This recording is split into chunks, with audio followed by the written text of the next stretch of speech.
जब मेरी शादी तय हुई तो मुझे इस बात की चिंता थी कि मेरे होने वाले पति मेरी बातें समझेंगे या नहीं। पहले से न जाने पहचान है न जान है। मुझे उनसे कहना था कि शादी के बाद मुझे कम से कम 1 महीने हर साल मायके आने दे, वरना शादी ना करें। बहुत कोशिश की पर मैं अपनी बात उन तक पहुंचा ना पाई और शादी हो गई। जैसे ही उनसे अकेले मिलने का पहला मौका मिला, मैंने अपनी शर्त बदल कर रखी कि अगर मुझे हमेशा खुश देखना चाहते हो तो मेरी एक शर्त है।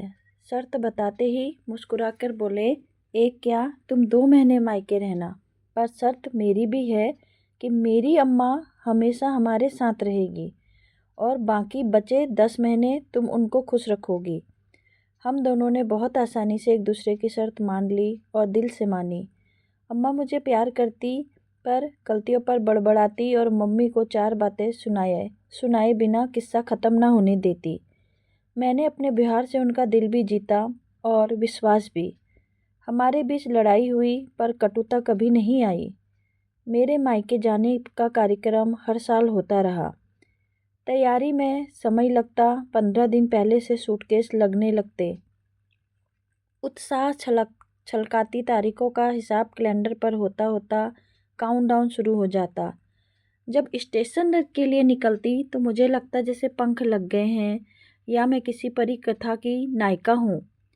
ट्रेन का सफ़र, खिड़की के लिए बच्चों की लड़ाई सुलझाते करता, आलू पूरी अचार खाते और सुराही का पानी ख़त्म होते होते हमारा शहर आ जाता। पापा या जीजाजी स्टेशन पर मिलते देखते ही दिल में खुशी की घंटी बजने लगती और जब घर पहुंचकर मम्मी मिलती तो हम सब एक साथ उनसे ऐसे चिपटते कि उनके गिरने की नौबत बन जाती। भाभी, दीदी और सबके बच्चे आने के बाद तो सोने पे सुहागा खुशियाँ कई गुना हो जाती। मायके आकर मुझे खाना बनाना का सामान ख़त्म होना या किसी भी तरह की जिम्मेदारी से पूरी मुक्ति मिल जाती। बच्चे नानी से फरमाइश करते, घूमने जाते या नसीहतें सुनते, मुझे कुछ भी लेना देना नहीं होता। नानी का फ्रिज कितना अच्छा है, खूब आइसक्रीम देता है, मुझे बताते और हम खूब हंसते। कभी चाट का प्रोग्राम बनता तो कभी चिड़ियाघर या कभी मंदिर जाते तो कभी किसी रिश्तेदार के घर जमघट होता। समय ऐसे ही निकलता ही पता नहीं चलता। इस बार मैं हर साल की तरह माँ के घर आई। बच्चे बड़े हो गए थे, अपना अपना काम था, साथ नहीं आए। महीने भर रहने के बाद जाने का दिन नज़दीक आने लगा। साड़ी की दुकान से चटक साड़ियाँ और मैचिंग चूड़ी बिंदी सब कार्यक्रम पूरे हो रहे थे। बच्चों के उपहार, फल, मिठाई सब जमा हो रहे थे। देखते देखते जाने वाला दिन आ पहुँचा। ठीक एक दिन पहले शाम को महाराजिन से कहकर मम्मी ने 1 किलो छोटे वाले करेले मंगवाए कि ट्रेन के खाने के लिए भरवा करेले बन जाएंगे। मुझे बहुत पसंद है। मायके में सबको पता था। दूसरे दिन शाम को मुझे जाना था। महाराजिन को जाने वाले दिन भी सुबह बुलाया गया। माँ की निगरानी में उन्हीं के हाथों करेले बन रहे थे। पूरा घर खुशबू से सरोबोर था, पर हमें खाने नहीं मिले। एक स्टील के कटोरदान में भरकर सारे फ्रिज में रख दिए, मेरे ट्रेन के खाने के लिए और बचे हुए बाद में खाने के लिए। उसके बाद ही हमारा लंच हुआ। शाम होते होते सारा सामान नीचे उतर आ गया। सूप में हल्दी चावल लेकर मम्मी कोयचा डालने लगी हुई थी तो बरसती आंखों से थोड़े से चावल अपनी पीली साड़ी के आंचल के किनारे में बांध मैं विदा के लिए चल दी। कार दीदी चला रही थी। हमारे साथ हरी काका भी थे। स्टेशन घर से दूर था। अचानक फ़ोन बजने लगा। मम्मी थी। करेले का कटोरदान फ्रिज में ही रह गया। घबराई सी हड़बड़ाई सी बोल रही थी, वापिस आकर ले लो, ऐसा कह रही थी। दीदी गाड़ी मोड़ने के लिए नहीं मानी, ट्रेन छूट जाएगी, उन्हें डर था। मम्मी सुनने को तैयार ना थी। घर के गेट पर खड़ी कटोरदान के लिए फ़ोन कर रही थी। मैंने हरी काका को कार से उतारा। करेले राने तो बेचारे कहने लगे, बहनी रास्ते में सब्जी खरीद लेना, करेले ही तो हैं। अब क्या समझाती उनको, करेला तो है पर मम्मी के हाथ का बना है। 500 का नोट देकर हाथ जोड़कर उन्हें मनाया। स्टेशन पहुंचे तो ट्रेन आ गई थी। सामान चढ़ाया। मन पागल जैसा हरी काका का इंतजार कर रहा था।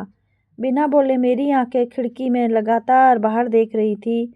दीदी भी अनमनी सी थी। सीटी बजी और उधर से दौड़ते हरी काका दिखे। खिड़की से जब उन्होंने कटोरदान मुझे दिया तो ऐसा लगा जैसे कपिल देव को विश्व कप मिला हो। दीदी और काका खुशी से ताली बजा रहे थे। ट्रेन रफ्तार पकड़ ली थी और मैं गोद में डिब्बा रखे मुस्कुरा रही थी। 4-5 घंटे गुजरे। भूख लगाई थी। आसपास सभी ने खाना शुरू कर दिया था। मैंने भी पूड़ी अचार और मम्मी वाले करेले निकाले। खाने लगी। पता नहीं चला कब और कहाँ से दीवाने पागल आंसुओं की 2 बूंदें पूड़ी पर गिरी। मुझे रोता देखकर सामने बैठा लड़का हमदर्दी से कहने लगा, आंटी आपको करेले नहीं पसंद तो मेरी मम्मी ने आलू की सब्जी रखी है, खा लो। आप रो रो कर करेले मत खाओ, कोई ज़बरदस्ती नहीं है। मुझे हंसी आ गई। जोर से कहा, मुझे पसंद हैं। सारे लोग हमको देख रहे थे। मैंने आंसू पोंछे सबको करेले दास्तान और उससे लिपटी मम्मी की भावनाओं का वर्णन किया तो सभी भावुक हो गए।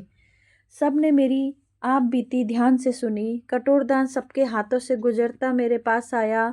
हम सब ने मिलकर खाना खाया और पूरा कंपार्टमेंट परिवार बन गया।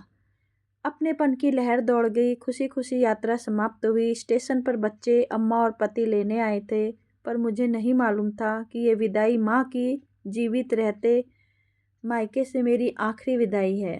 आने के 3 महीने भी न बीत पाए कि भाई का फ़ोन आया, मम्मी चली गई। मेरी पीड़ा, दुख, दर्द और बेचैनी का छोर नहीं था। जो हो गया दिल उसे मानना नहीं चाहता था। रोज़ शाम माँ के नंबर पर फ़ोन लगाती, घंटी बजती, किसी अनहोनी का इंतज़ार करती। कोई जादू, कोई चमत्कार होगा, माँ की आवाज़ आएगी, पर ऐसा नहीं हुआ। साल भर मेरा विक्षिप्त मन तड़पता रहा और धीरे धीरे मान लिया कि माँ नहीं है। माँ के साथ ही मेरा मायका ख़त्म हो गया। उस शहर से नाता टूट गया। पर समय के साथ जीवन आगे चला। एक दिन मुझे माँ की बहुत याद आ रही थी। बचपन से परिचित मसालों से करेले बनाए। घर के मायके से खुशबू आने लगी। मम्मी वाला वही स्वाद, शीशा देखा, कुछ कुछ माँ जैसी ही लग रही थी। आँख भर आई, समझ आ गया मम्मी हमेशा मुझ में है, मेरे साथ है, मेरे पास है। मैं खुश थी, संतुष्ट थी। आप भी अपनी माँ से मिलने ज़रूर जाइए। दुनिया के किसी भी छोर पे हों, नदी, नाले, पहाड़ या सागर पार कीजिए, समय निकालिए। अपने घर और ससुराल की जिम्मेदारियों को पूरा करके अपनी माँ से भी मिलिए। ठहाके लगाइए, उत्सव मनाइए। बाद में एल्बम और वीडियो सब बेकार है, झूठ है। और हाँ, अगर ट्रेन में कोई महिला बहुत प्यार से करेले खाती मिले तो नाम ज़रूर पूछ लेना, शायद मैं ही मिल जाऊँ आपसे। फिर हम साथ साथ खाएंगे, महकते चहकते खुशनुमा